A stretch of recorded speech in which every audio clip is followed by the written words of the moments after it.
Good afternoon, everyone. Happy Friday, and I got the date right today. The day right today. Friday the 13th. Oh, well, it's going to be a little crazy in here. Okay, as this week comes to a close, I want to take a moment to highlight the incredible progress the President has made for the American people in recent days, from expanding affordable health care to lowering costs and tackling inflation, to bringing manufacturing and jobs back to our shores. President Biden started the week at the North American Leaders Summit in Mexico City, where he spoke for 2-hour close cooperation with Mexico and Canada to address shared challenges that impact the American people. Challenges like combating climate change, COVID-19 pandemic, and transnational criminal organizations that are trafficking and smuggling people, as well as illicit drugs like fentanyl. The President spoke to our work to take thousands of smugglers off the streets, catch record levels of fentanyl before it even reaches our border, strengthen border security, and increase resources for border communities all over the opposition of Republican governors and Republican members of Congress, I might add. We've also continued taking action to lower health care costs for American families, made possible by President Biden and congressional Democrats' enactment of the Inflation Reduction Act. On Wednesday, HHS announced its historic plans for Medicare to directly negotiate lower prescription drug costs. In addition, starting this month, seniors on Medicare are seeing their insulin costs capped at $35 for a month's supply. They are also now able to get recommended vaccines for free, all of this thanks to, again, the Inflation Reduction Act. HHS also announced record-breaking enrollment number of healthcare coverage on the Affordable Health Care Act marketplace. Nearly 16 million people have signed up for this open enrollment period for healthcare coverage, a 13% increase from last year. And it includes over 3 million people who are brand new to the marketplace, and we're not even done with the open enrollment yet. Because of the cost savings measure in the Inflation Reduction Act that President Biden signed into law, millions of Americans are continuing to save $800 per year on health insurance on average. And 4 out of the 5 healthcare.gov enrollees can find coverage for $10 or less a month. All of this adds up to real impact and meaningful progress to expand affordable, quality healthcare coverage for American families. And that matters. That matters to the American people. We also had exciting news on the economic front as well. On Wednesday, as you all saw, the largest solar investment in U.S. history, a direct result of the President's economic plan and the Inflation Reduction Act again. This $2.5 billion investment in Georgia will create 2,500 jobs. And yesterday we learned that for the 6th month in a row, inflation has indeed come down. Annual inflation has fallen to lowest level since October of 2021, and gas prices are down by more than $1.70 from their peak, thanks in part to the President's actions to increase oil supply, which were also historic actions that this president took. This is further proof the president's economic plan is working. Even though inflation is high in most major economies, it's coming down in America and giving families more breathing room. You hear the president say that all the time, how he wants to make sure that he's giving American families a little bit more of a breathing room. At the same time, the president is building an economy from the bottom up and middle out, with the lowest unemployment rate in 50 years, nearly 11 million jobs created, and historic manufacturing investment, like I just mentioned, totaling nearly $300 billion in major investments across the country. And as we end this week, on Friday the 13th, as somebody marked, today, President Biden welcomed Prime Minister Kishida of Japan to the White House. We will have a joint statement out for all of you shortly, laying out their conversation and their discussion this afternoon. But I can tell you that the two leaders are discussing the unprecedented actions we have taken together to better equip us for the 21st century challenges, as well as working to deepen our cooperation on everything from economics to technology to fighting the climate crisis, advancing peace and stability in the Indo-Pacific and around the world. Today's visit is a testament to President Biden's investment in our alliances and partnerships since day one, since he walked into the administration. And a historic week is leading into a historic weekend.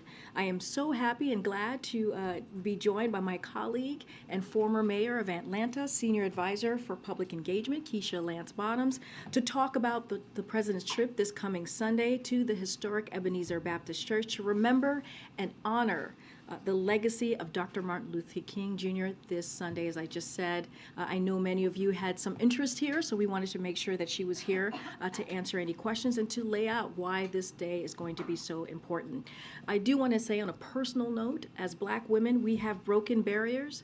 This church and the day honoring King are near and dear to both of our hearts.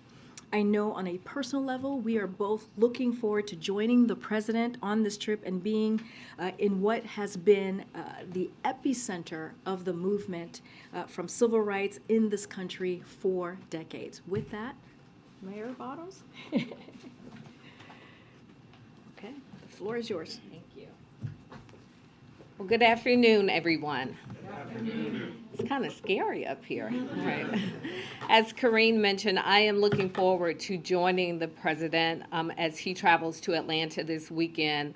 As many of you all know, in Dr. King's I Have a Dream speech, he expressed many ideals that he would not live to witness.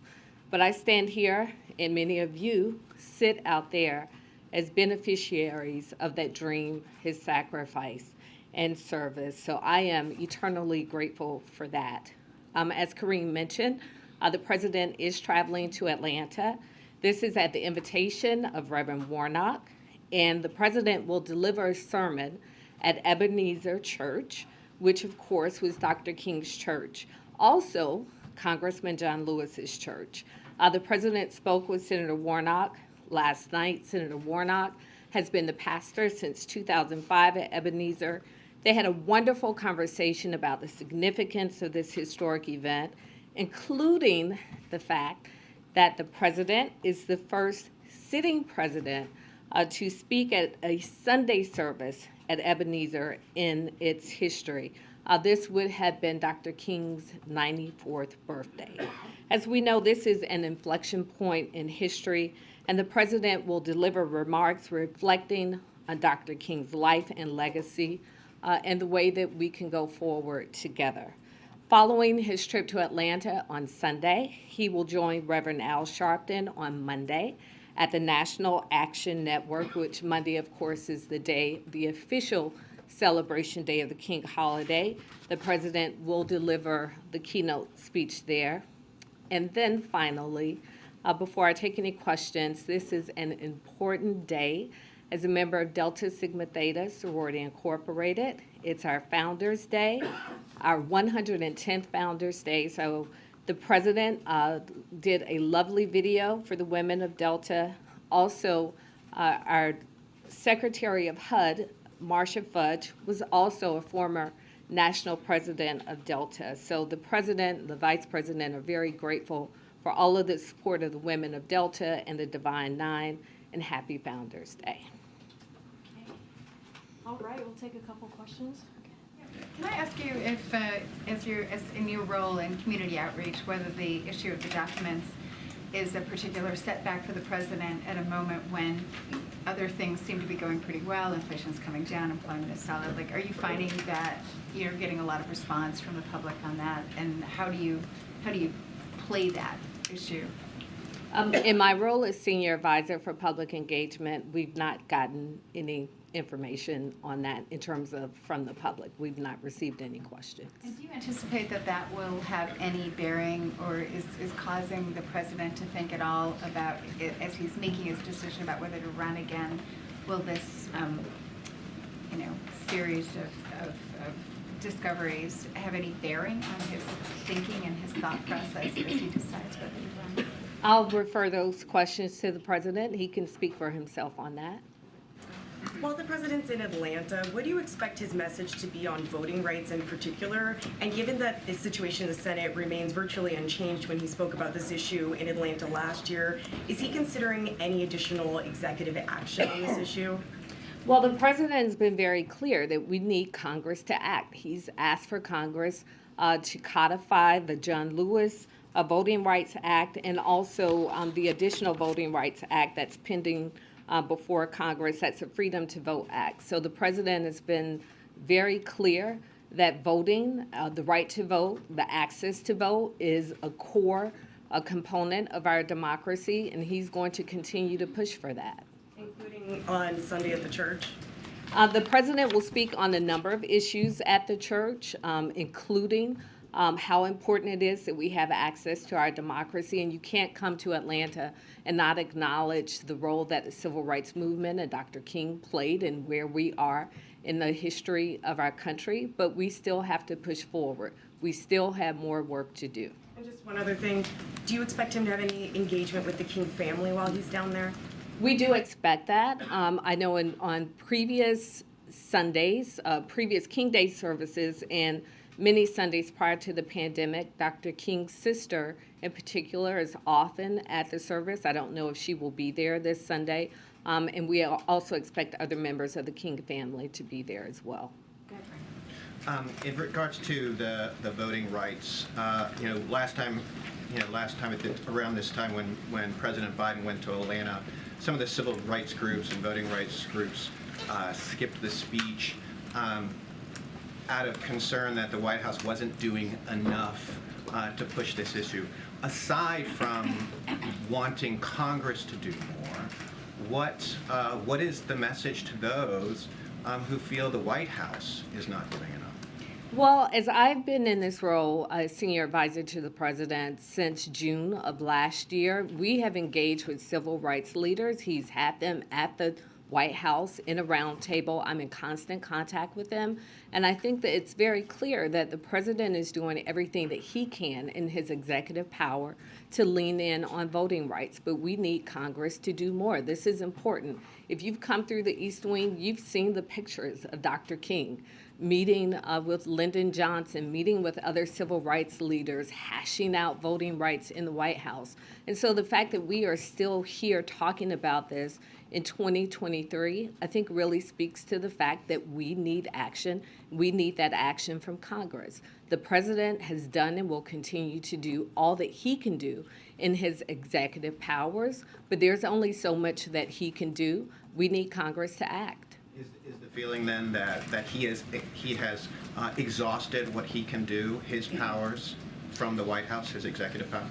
Well, if there is more that he can do, we welcome those suggestions. But as I stand here today, it's my understanding that we have done all that we can do from the executive branch. Now we need Congress to act. Yes, thank you so much, Mayor Lyons, for being here. Really appreciate it. When you look at the economy, you saw the unemployment rate come down last month, and yet it went up for Black women, for Latinos. What is your reaction? How focused is this administration on trying to make sure that the recovery is equal, is helping African American women? Well, equity is at the center of what we do from this administration, and so that's extremely important. It's been said that when America catches a cold, then Black America catches the flu. Well, that's also in relation to the economy. We often know that communities of color and those communities that often face additional challenges have additional challenges with the economy. The great news is that the economy is doing much better under this administration. Also, the president is going to continue to lean in to make sure that we have access to resources that are specific to communities of color, that are specific to women, to give us those opportunities to be successful in this economy. Do you anticipate him addressing that in his remarks on Monday? I know that he will generally speak about where we are just in terms of helping those who are in need in our communities. I don't know if he will specifically address the economy, but as you all know, during Dr. King's last major campaign before his assassination, it was called the Poor People's Campaign. And what we know is that from this administration, many of the focus areas have been aligned with what Dr. King was focused on at the time of his assassination. That's making sure that we are creating this beloved community, free from hate, free from poverty, giving people access to resources so that they can have what they need to compete and succeed. Thank you. Thinking back to the 2020 campaign, part of the president's strategy at the time was going to visit these churches to engage some of the voters that he needed to turn out for him. In South Carolina, there was the 16th Street bombing anniversary that he spoke at in Alabama, also on hand in Selma for Bloody Sunday.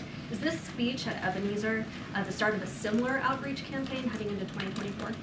I don't know that it's the start of it, but it could be a great start of it. I know that the president is very interested in connecting with people, hearing directly from people. It's the best way that any elected official truly hears and understands the needs of people, and there's no better place than to do that than at Ebenezer. Reverend Warnock has not just been very vocal about the challenges and the issues that are facing people as a candidate, but also as a pastor. And Ebenezer is a cornerstone in the Atlanta community, and I'm sure the president will get an earful on what our needs and our desires are for our country when he's there. Can you provide any insight into the writing process for this speech? I know that oftentimes there's a lot of time paid attention to speeches like this. How long the president's been working on it for? We've been working on it for a couple of weeks just as a team and of course with the president's input. And as with any major speech that the president is giving, he gives his input and the team takes it from there. And then he takes his pen and he says what he wants to say, and you'll hear that on Sunday. Okay, is it finished? Is it finished? No.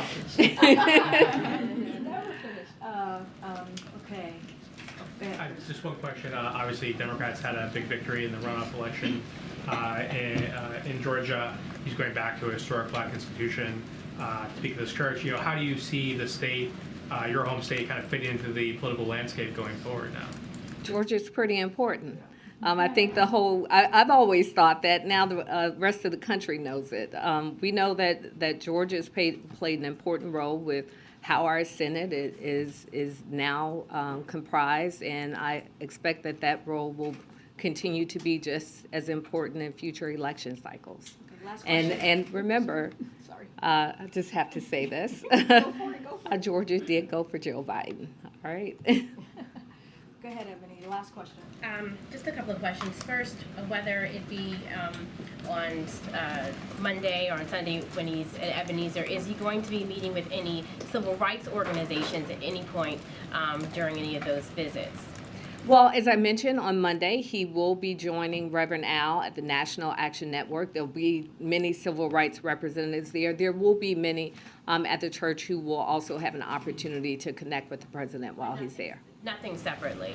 Nothing separately, but there will be some engagement while at the church. And at the policy forum with Reverend Al Sharpton, when he attends the NAN event, what kind of policies can you talk about that you know that they'll be talking about on that day? Or what kind of policies do you think that we can kind of expect to hear the president talk about even following that? I know that Rev has been talking about criminal justice reform quite a lot and had several other meetings. Can we see the president pick back up on those same messages following this?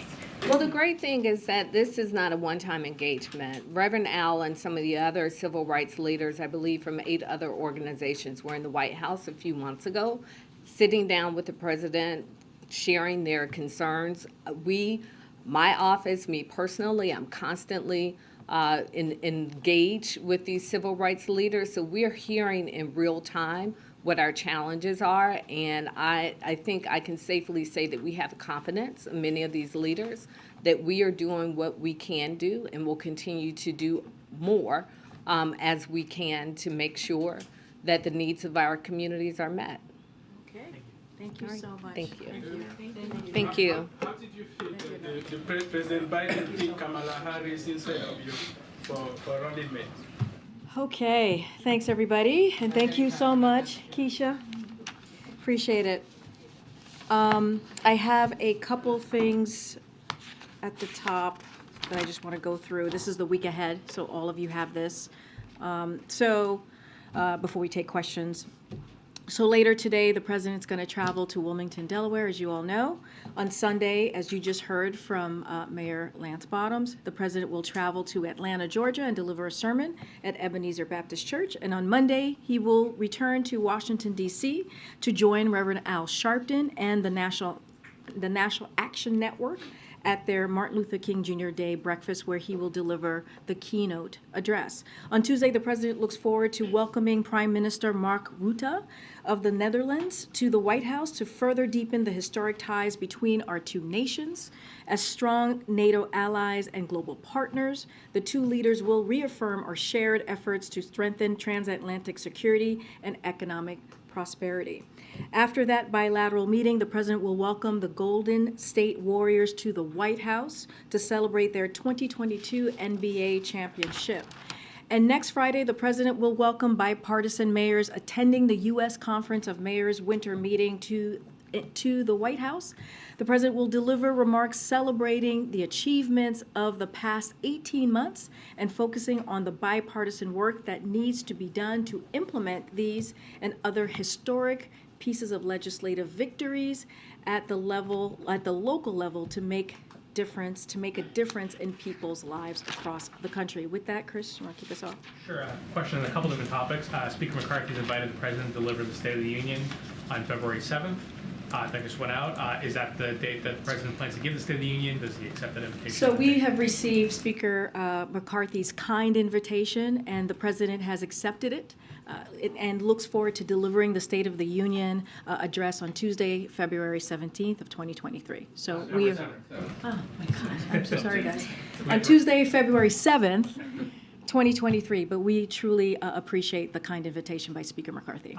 On the debt limit, Republicans want to cut spending as part of a debt limit deal. Is the president willing to cut any spending as part of a debt limit deal, and what would he be willing to cut? Look, as you've heard us say before, we will not be doing any negotiation over the debt ceiling.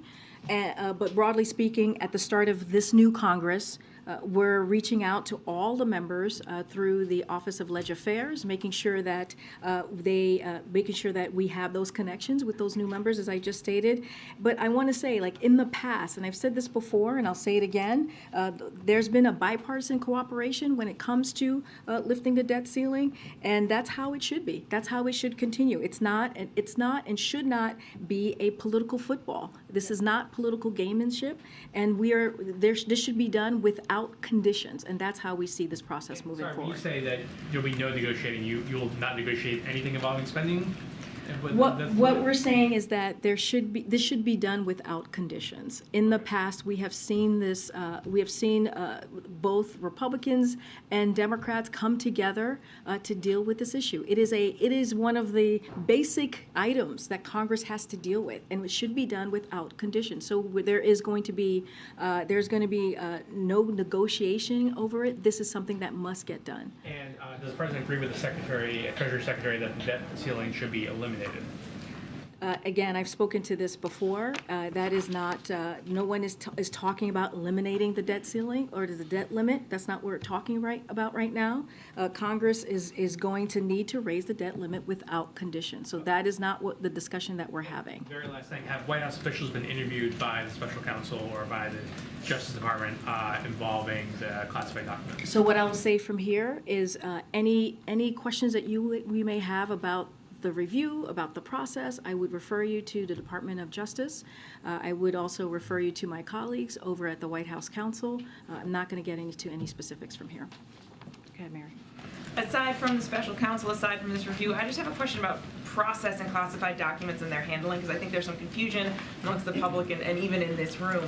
What is the process to make sure that classified documents aren't accidentally or intentionally taken when a president or vice president leaves office? What's the protocol, or is this sort of just a self-review system? It's a good question. I would, on the process and how that works, I would certainly refer you to the White House Counsel's office. They would know that. They can walk you through that. My colleagues there, and I know many of you have been in touch with my colleagues in the last 24 hours, in direct touch, and answering many of your questions. So I would refer you to them on the specific process, so that they will certainly guide you in the right way.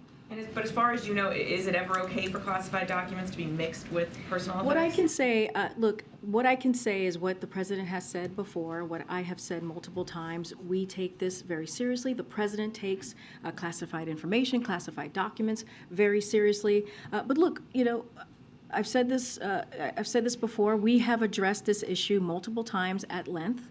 And we have been fully cooperating with the Department of Justice, and now we will be doing the same with the Special Counsel's Office, just to be prudent here and just to make sure that we are consistent.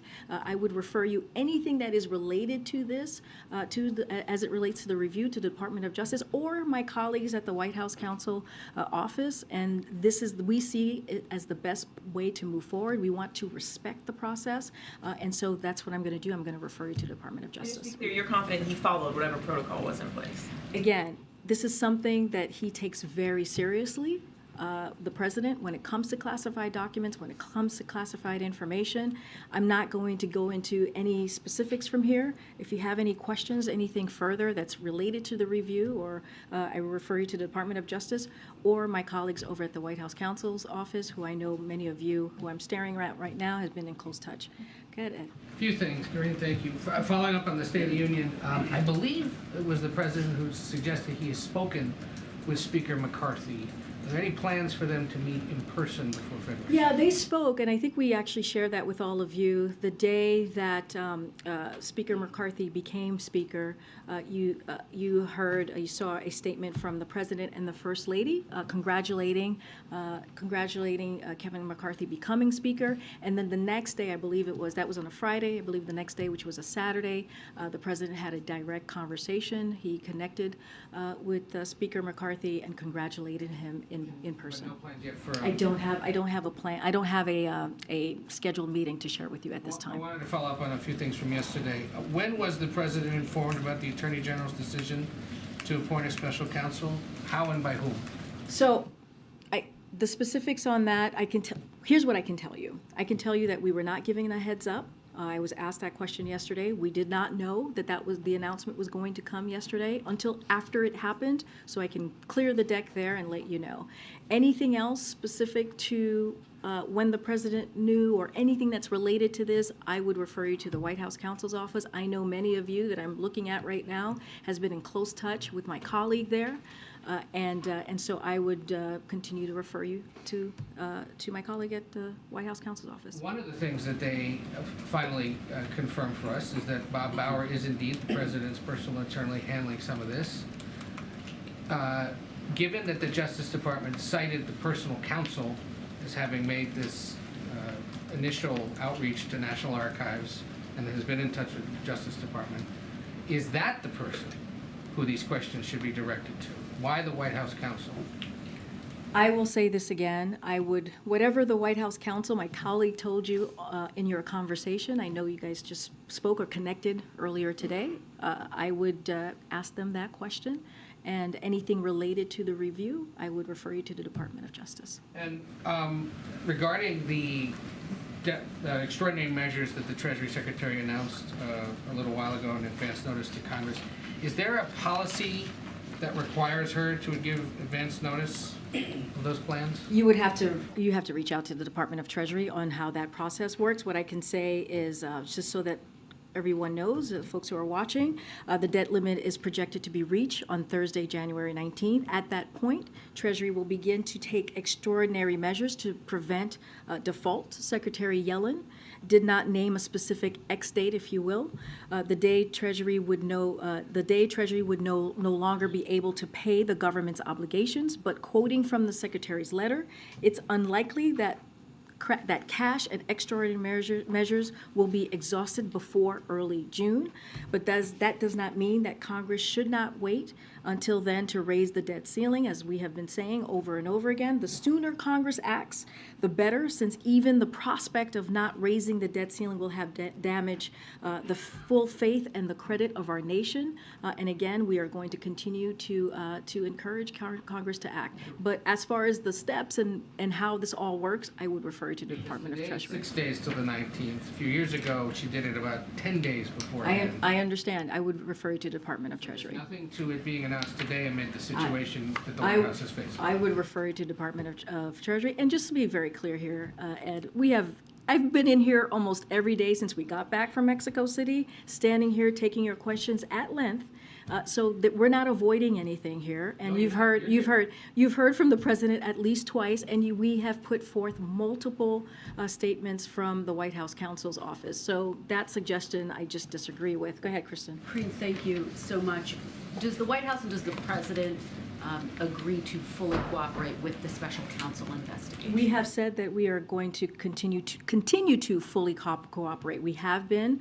The president's lawyers and team has been fully cooperating with the Department of Justice, and they're certainly going to do that with the special counsel. And so by that reasoning, would the president agree to sit for an on-the-record, in-person interview? I'm not going to get into specifics or get ahead of what's going to happen. I'm not going to get into hypotheticals because that is a hypothetical. What I will say is we have addressed this multiple times at length, and we are going to continue, the president's team is going to continue to fully cooperate with the Department of Justice, and we respect that process, and that's what we're going to do. The president has said he hopes to speak about this soon. When can people expect to hear from him about this? Don't have, again, that is something that I don't have a magic wand here. I don't know when that's going to happen. What I can say is his team is going to fully cooperate with the Department of Justice.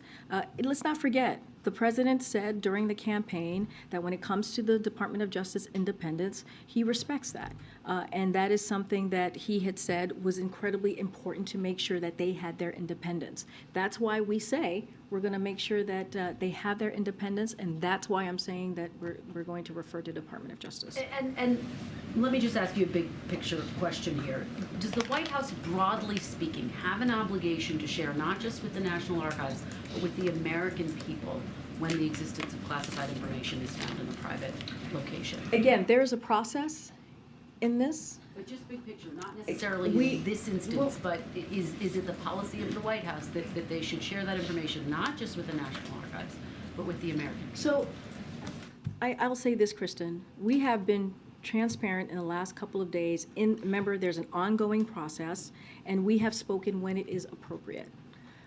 And we have shared, again, I've been here almost every day, not every day, but from Wednesday, yesterday, and today, taking your questions on this. The White House counsel has put out a very extensive, multiple statements on this as well.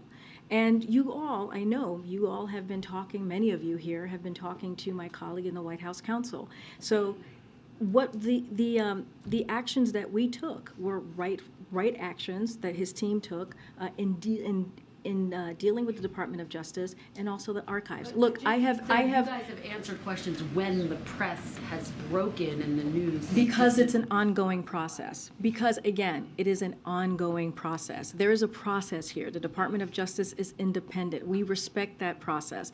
But again, I have taken questions. I can take two questions through 100 questions. I have answered your questions as almost every day on this issue. And again, anything else that you may have, anything that's related to the review, I would refer you to the Department of Justice. One last question, because I know you've got to move on here. But the president campaigned on the argument that he would restore confidence. We know that he's in the process of deciding whether to officially announce he's running for re-election. Does this episode undercut that argument, that he would restore confidence? Because here we have in the headlines that he is now under investigation. He's by the restored special independence in the Department of Justice. That's what we're doing here. When we're saying we're going to refer you to the Department of Justice, that is restoring independence as it relates to issues like this. And that is important to the president. And it's been consistent. What I am saying about investigations has been consistent for the last 2 years. You've heard me over and over. Again, when it comes to a legal issue or a matter like this, we have always referred to the Department of Justice. So there's nothing here different here. We have said we wanted to restore the independence of the Department of Justice. That is what you're seeing. And again, this has been done in a transparent way when it relates to how this was dealt with the Department of Justice and the archives. The president takes this very, very seriously. any other questions that you may have about this particular issue, about the review, I would refer you to the Department of Justice. You guys have been in touch with my colleagues at the White House Counsel Office, and I would suggest that you continue to reach out. Go ahead, Stephen. Thanks. I just want to press you on that point about the idea of disclosures when it's appropriate. You describe a process, but it sort of feels like a strategy, a communication strategy to protect the president from political damage. Was it the hope and expectation here that this would have remained a private matter and not have been subject to public disclosure? Look, Stephen, that's your version of the case. I've been very clear here, and I've answered that question multiple times in different versions, right, in the last couple of days. Look, want to be very clear. There is a process here. We are going to respect the process. This is all part of the Department of Justice process, and we are cooperating fully. We are cooperating fully in this process. And again, the president believes that the Justice Department and its independence needed to be restored. That's what you have seen under this administration the last 2 years. And I want to be consistent in what I'm saying. I want to be prudent in what I'm saying when I say that we are going to defer any questions related to this to the Department of Justice and any other items that you have. If you don't want to talk to the Department of Justice, you're free to talk to the White House Counsel Office. I know you guys have been in touch with my colleagues there. We have done both, but let me just ask you, because oftentimes in the careers of White House press secretaries, there comes a time where they are asked, what they knew and when they knew it. Were you or any member of your staff involved in the crafting of a strategy as to when this disclosure should be made in advance of CBS News breaking the story on Monday evening? No. Go ahead. Oh, did you have a question? I did. Driving down the answer there. A couple of eco questions for you. Do you have a position on how high the debt limit should be raised? I don't have a position on that. What I can say more broadly, what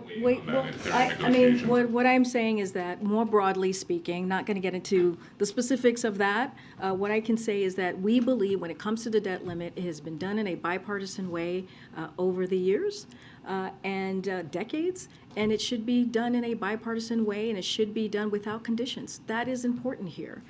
And so we're going to continue to encourage and ask Congress to take action, and that's where we're going to leave it at this time. We're not going to do any negotiations, and it should be, again, done without conditions. Calls to Congress and all? Is this a Ledge Affairs thing, or is it entirely up to Congress? I've said that our Office of Ledge Affairs has been in touch with the new Congress to make sure that they know who to reach out, the appropriate people to reach out on the Office of Ledge Affairs. And so we're going to continue. We're always having conversations with members of Congress.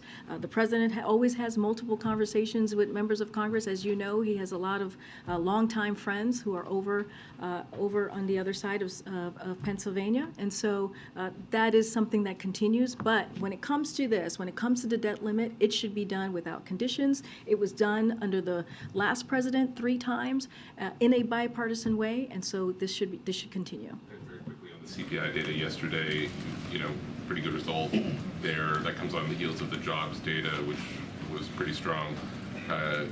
Your officials have been kind of jazzed about that, it seems, on TV in the last 24 hours or so.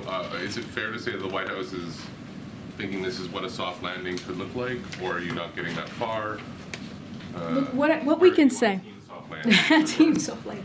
I'll say this, and as you said, you've heard from many of my colleagues who are who are economists who have been working on this issue, pushing forward the president's economic plan. Look, it just goes back to the president's economic plan, and we see it as it's working, right? With what the vision that the president has for this country. When you think about when he came in, he passed the American Rescue Plan. You think about all the other historic pieces of legislation, the bipartisan infrastructure legislation. I talked multiple times at the top about the Inflation Reduction Act. Look, it matters what the vision of a president is and him acting out on it, and that's what you saw. When you see inflation down for 6 months, that matters, right? That's because of the president's economic plan. When you see annual inflation down 6.5% from where it was this summer, just this summer at 9.1%, gas prices down by about more than $1.70 from its peak. all of that matters. And so that's how we're seeing this. We're seeing it as the president's economic plan is indeed working. We are going to continue to put the American families and American people first and work on this issue that you hear us talk about all the time. His number one economic issue is bringing down inflation. That's why the Inflation Reduction Act, what I talked about, when you think about healthcare, when you think about Medicare and negotiating those prices, when you think about what we announced in Georgia, 2,500 jobs are going to be created because of the Inflation Reduction Act, all of that matters, and all of that is important in its more broadly speaking about the president's economic plan. Look, we believe that we continue to be in this transition of stable and steady growth, and I think that's what we believe. That's what the numbers continue to show as you talk about the jobs report that we saw recently, and as we talk about the CPI data. You're not calling it a soft landing? I'm just saying that we are in this transition of a transition to stable and steady growth, and we believe that the president's economic policies that he's put forward in the past 2 years, we see that working. Go ahead, Franco. Thanks. U.S. Attorney John Losh was looking into this for several weeks before. He was in touch with... Looking into what exactly? The classified documents. Okay. He was in touch with President Biden's counsel. I wanted to know, was President Biden, was the White House surprised that along with Merrick Garland that they decided that more investigation was needed and a special counsel was appointed? What I can tell you is that we were not given a heads up that Attorney General Garland was going to made his announcement yesterday on the special counsel. That is something that we learned, like many of you, watching the news. I'm not going to get into anything further from that. I can't speak to this person who you just mentioned who has been, I don't know, having conversations or making comments about this. I'm just not going to get into that. I'm not going to give reactions from here. What I can tell you is that, again, I'm going to refer you to the White House counsel and office to talk to my colleagues on any particular questions that you may have that's related to this process. And if it's something that you want to know specifically about the review, I will refer you to the Department of Justice. When President Biden did say, God willing, he hoped to be able to say more soon, I mean, it seemed like he was thinking that the investigation would end soon. Was he surprised? I'm just not going to go beyond what the president said. I will say this, is that we are going to continue to fully cooperate. As I've said, we have talked about this at length.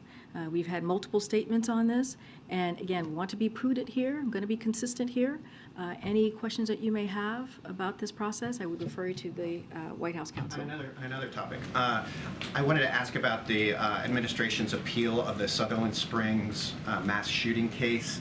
Does it concern the administration that some gun control advocates are concerned or worried about the appeal by the DOJ, and that appeal undercuts Biden's own stance on background checks, and actually also that the NRA is essentially applauding the DOJ's move? So look, when it comes to issues like this, legal issues, that is something that the Department of Justice deals with. Again, they are independent, so I would refer you to them on their decision.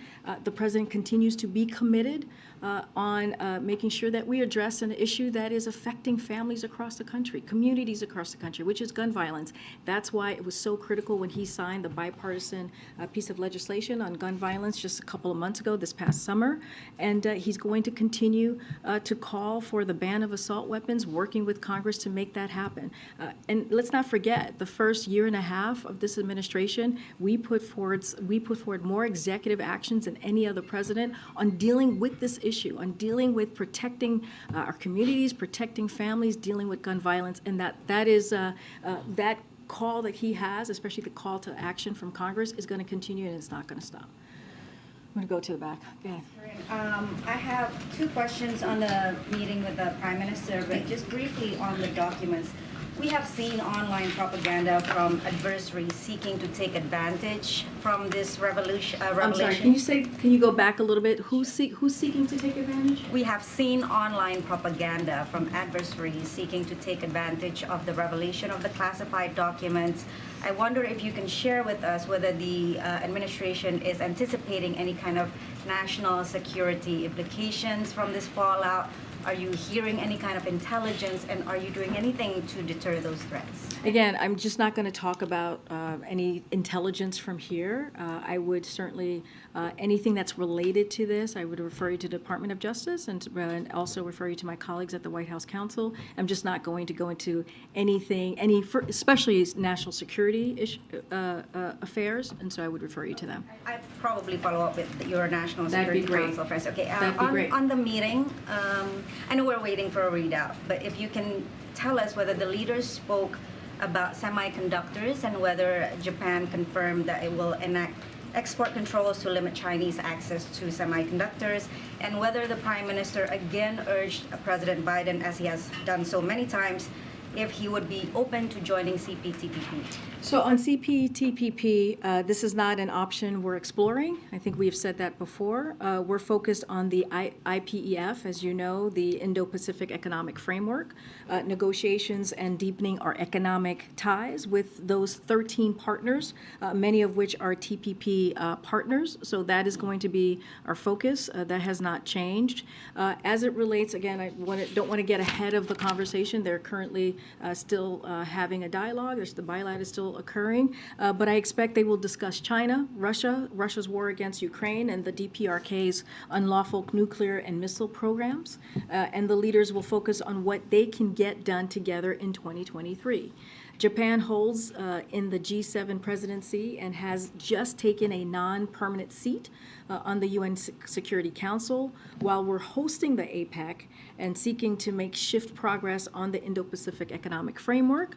Prime Minister Kishida arrived at the White House, as you all know. I believe my colleague laid out what came out of that 2+2 after consulting closely with us and regional partners in Europe, and I expect the President and the Prime Minister Kishida will debrief on those consultations. Again, don't want to get ahead of, we're going to have a readout for you. They're having this conversation currently, and so once we have the readout this afternoon, we certainly will share that. I can just dig a little bit deeper on IPEF, Karine, because we really haven't heard much about this framework since it was launched last year. So at this point, it seems like the administration still believes that this is the best offer that the U.S. can give to counter Chinese trade clout. Am I understanding this correctly? Let me so as you said, it was announced in Tokyo just this past May, and Japan was a critical partner, as you know, in helping us to build support, particularly among Southeast Asian countries. So that is important. Again, Japan has been a critical partner in this. IPEF partners represent 40% of the world GDP,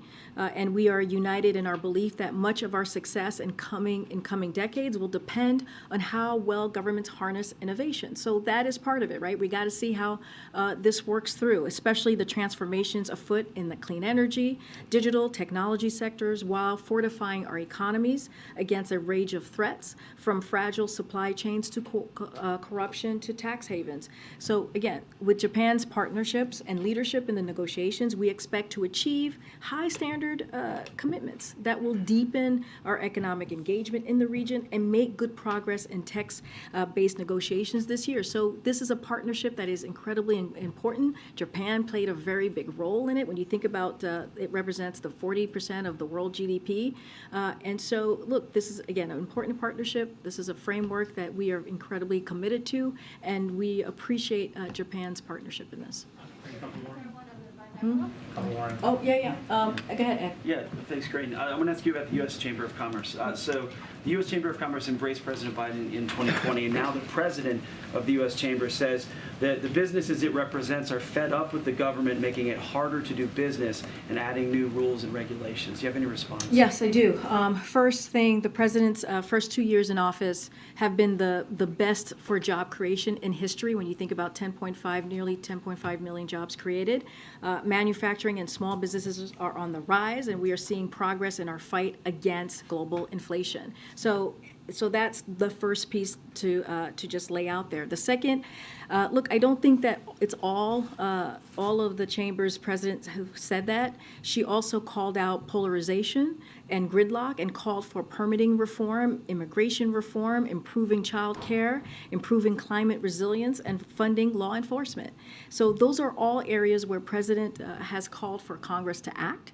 And we also agree with the chamber that Congress must address the debt limit, and we can, quote, not play chicken with the true faith and credit of the United States. That's end quote. And lastly, let me just say, as I think everyone is aware, the last 2 years showed historic bipartisan progress for the American people. I've talked about during this press briefing those pieces of legislation, again, historic pieces of legislation, including on rebuilding our infrastructure and investing in American manufacturing. So the president's plans on infrastructure, next generation research, clean energy, and manufacturing are strongly supported by business community. Again, we do outreach to different communities when we talk about these important pieces of legislation, when we talk about the president's economic plan, but he also believes big corporations should pay their fair share in taxes. And that's not just us. That's also the American public who believes that they should be doing this. Well, she said also that there's government regulatory overreach, adding, and I'll quote her, when regulations are driven by ideological agendas and imposed on businesses without transparency, accountability, or clarity, government isn't working. So will there be changes, and is government working? Look, I'll say this. Our administration is leveraging every available tool to advance the president's ambitious agenda for the country and to deliver for the American people. That's the president's primary goal. When he came into the administration, and it continues to be the case, he wanted to make sure that he's delivering for the American people, delivering for American families, making sure that we're building an economy from the bottom up, middle out, and that's what you are seeing. I was just asked about the inflation data, the CPI data, and the jobs report. We are seeing, while there's still more work to do, we are seeing the president's economic policy is actually working. Okay. Go ahead, Alex, in the back. Yeah, Karine, earlier this week we discussed the situation in Florida with, I think, about 350 Cuban migrants landing at Dry Tortuga and Key West. I believe you said it was a political ploy on the part of Governor DeSantis to deploy the National Guard. His office has said that the Coast Guard requested help patrolling the waters off Florida. So can you just kind of discuss your understanding of the situation in Florida and how that understanding has developed in the last several days? And I'm happy to repeat what I said, which is Governor DeSantis has made a mockery of the system, and he has consistently and constantly, as many of you have reported, has done political stunts, has not helped to address the issue, but has instead decided to put the lives of migrants who are coming here for a better life at risk, and that's what we have seen from this governor. Look, when it comes to the Coast Guard and Customs and Border Protection, they are deploying additional personnel and resources to Florida to quickly process individuals and place them in removal proceedings. I would note that the migrants from Cuba who arrived in Florida over a week ago were processed and moved out of the state by Border Patrol within days. At the national park that you mentioned, it reopened just this past Sunday. The president has expanded safe, orderly, legal pathways for migration, including for Cubans, and we continue to urge individuals to use those instead of risking their lives at the hands of human strugglers. And you heard that directly from this president just a couple of days ago on the world stage in Mexico City. I'm going to try and call folks I haven't. Go ahead, Karen. Folks I haven't called. I called earlier. Go ahead, Karen. You've several times today referred people to the White House counsel for questions about the process and the review. Would you bring Richard Sauber here or someone from his team to answer these questions in the briefing room in a formal capacity? So look, the White House counsel's office has provided information on this this week as appropriate. Again, I think I just said this, I've said this multiple times during this briefing, that I know in the last 24 hours, my colleagues at the White House Counsel White House Counsel's office has been in touch with many of you and has answered a lot of your questions. And so that will continue. You reach out to them and they will certainly engage. And so I'm going to leave it there. But again, anything that is related to this review, I would send you to Department of Justice. Again, If there is something specific to this that you want from us, I would refer you to the White House Counsel office. And is the White House concerned that this investigation is going to overshadow what you are trying to do right now, what your message is right now? Look, our message is very clear, and it will continue to be just that. And you've seen it. That's why when I started the briefing, I laid out all of the kind of progress that we have made just this week alone. When you think about the Inflation Reduction Act, when you think about how it's going to lower cost for American families, when you think about the bipartisan infrastructure legislation, just recently, as some of you were there in Kentucky, where you saw bipartisanship talking about a bridge that has, for decades, presidents have talked about fixing that bridge. And this president, because of the bipartisanship that he was able to bring together, got that done. And so, look, we're not going to stop talking about how we're going to deliver for the American people. I actually think, and we actually believe, there are people who are watching, the American people who are watching want to hear that. They want to hear what I just laid out at the beginning of the briefing. They want to know how this president, how this administration, how the federal government is delivering for them. So we're going to continue to have those conversations. You're going to continue to hear from me speaking about that. You heard from the president yesterday talking about the CPI data and how important it was to see inflation go down in six months, and how we're seeing record low unemployment in 50 years. That is conversation, and that work is going to continue. Thanks, everybody.